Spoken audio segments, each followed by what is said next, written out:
Got my notes. Here we go. So, 5 players, right? I think 4 of them are from the Lions and one on the Commanders. Um, the Lions too, it wasn't just the 4 players. There was staff apparently involved too. Um, and I just find it so fascinating how intense the league responds to this sort of thing. And I think there's a little bit of hypocrisy that I have a little thing I'm gonna show you guys later, but I did want to go over the details on the actual suspensions. So the Lions wide receiver Quintez Cephus and safety CJ Moore were suspended indefinitely because they bet on NFL games. Okay, so apparently the big no-no is betting in the NFL. You're in the NFL, you cannot bet. That makes sense, right? It makes sense. So they were suspended indefinitely. And also the Commanders defensive end, Shaka Tony. That's a pretty cool name, Shaka Tony. They can reapply for reinstatement, so it's not like a permaban or anything. But Detroit released Quintez Cephus and CJ Moore. They basically said you're too much of a liability at this point. So they were essentially, as of right now, their careers have been ended due to that situation. The biggest bone I have to pick with the NFL right now is pertaining to Jameson Williams. Okay, he was the first round pick, 2022, out of Alabama for the Lions. Big piece that they picked up, and he's a baller. I mean, he was hurt a lot last season, so we didn't get to see a lot of that. He did have a long, like 40-something yard touchdown catch late in the season when he actually came back. I mean, this dude's a baller. But he was also suspended 6 games. Okay, so he was suspended 6 games for betting.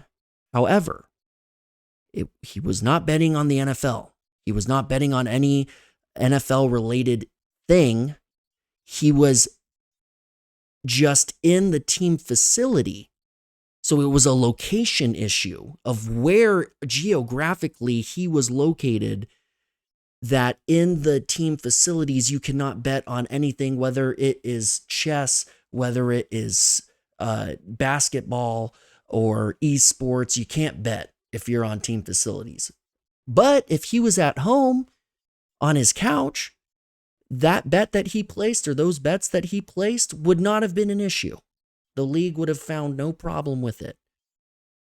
But because he was on team premises, he got suspended for 6 games. And that doesn't sound like a lot.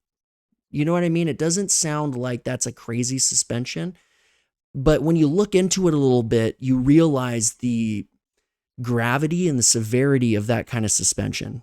One of the things I wanted to do is compare it to Deshaun Watson's suspension. Okay? And I want to take a look side by side at what these two guys did and how the league responded and what their suspensions actually were. So if you look at it, Deshaun Watson, right? We already went over this, but alleged sexual misconduct, 24 different women. There's legal cases going on. He's settling left and right.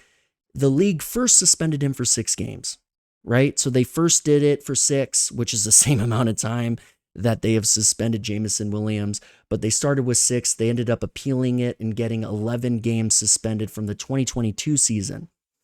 Now, guess what? Deshaun Watson is also a guy that has a total contract worth $230 million over 5 years, and it's all guaranteed.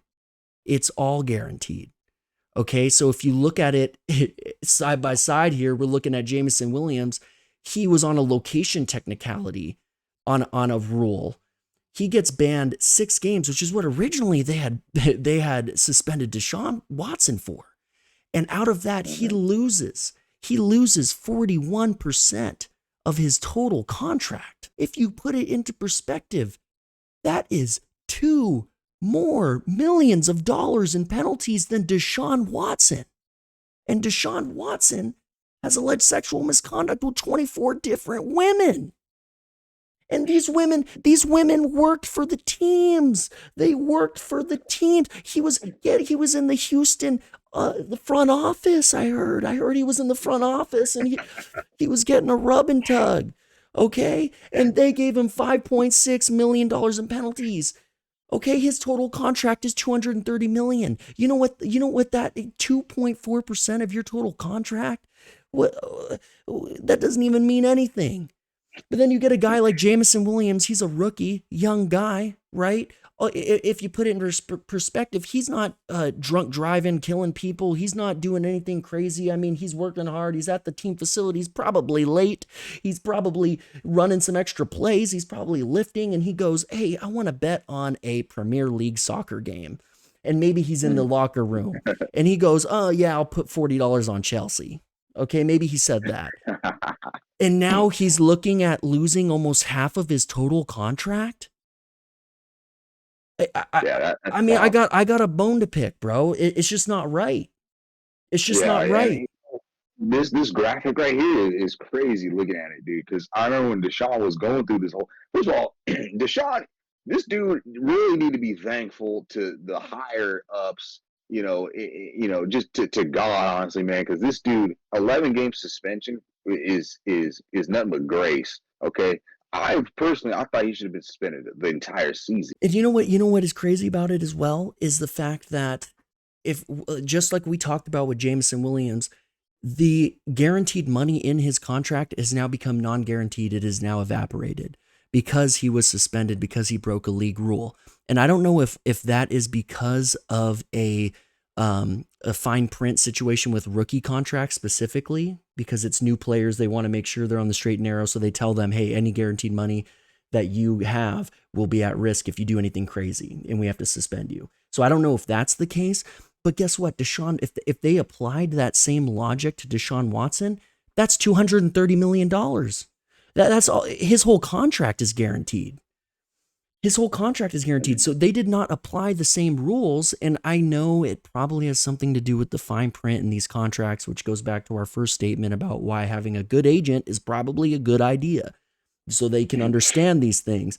But Yeah, the fact that they have taken $2 more million from Jameson Williams based on a technicality for sports betting, and then you're letting a guy like Deshaun Watson skate by with literally, I mean, that's nothing. He was let off so easily from the league. oh man, It's obvious that the priorities obviously are just different. I don't know why they take such a hard stand on sports betting. But when it yeah. becomes to harassing team workers that are trying to give you a sports massage, it becomes not a big deal. I just don't get it. And he's, in my mind, he's done a damn good job of staying out of trouble. Imagine how hard it is for him as a rookie to get hurt like that, to know that you have that kind of potential, that kind of star power, and you show it when you finally get back in the very late stages of the season. To then have the league suspend you, take almost half of your contract away on a technicality. And if I'm him, I'm looking at this whole Deshaun Watson situation. I'm looking at the Robert Kraft situation. You want to talk about ownership in the NFL? You want to talk about sexual misconduct with the ownership? No one wants to talk about that. There's no 40% of your paycheck evaporating. But God forbid he bets on a Chelsea soccer game, bro. God forbid he's in the team lounge and bets on a soccer game. Poor guy. And he's Yeah. handled it pretty well. He went on and he apologized and said he took responsibility and said I shouldn't have done it, yada yada yada. I mean, man, he's probably a bigger man than I would have been in that situation. I probably would have made noise. I would have been like, dude, this is insane, you guys. Like, you couldn't Yeah. have given me a warning. Like, hey, like, we get it. You're allowed to do this kind of betting, but just not in the lounge. Just go to the Yeah. sidewalk. Just walk outside of the But sidewalk. it was like three players. I'm talking about the Lions. There's like three players and some staff members. It's like, dude, what's going on here? Like, It makes me think too that maybe there's some things we're just not told about the whole thing. Like, maybe it wasn't just that it, like, who knows, maybe the Lions had this whole sort of like bracket, like maybe they had this huge like betting culture, and it became yeah, such a problem that the league took action on it, and that's why staff members were involved, and maybe they're downplaying it. Like maybe the league is like low key downplaying like how much gambling was going on. Yeah. Um, and honestly, I hope that's the case because at Mm-hmm. least then it would give some sort of reason for why it was so harsh. But in my mind, like for the guys in here, if you want to know my actual opinion on the whole betting thing, this is my opinion on it. As long as you're not betting against your own team, against your own player props and throwing games, if you want to bet on yourself, if you want to bet on your player prop that you're going to have 120 plus receiving yards and 2 touchdowns receiving, and you want to throw $100 on that, God bless them. That's confidence. God bless them. I don't see an issue with that. Now I get that you as an organization, they want to have a hard line on what is okay and what isn't. And the hardest line they can make is no betting in the NFL. You're a part of the NFL, so you cannot bet in the NFL. It makes sense. Okay. But this situation right here on a technicality, I think you give the guy a warning. Give the guy a warning.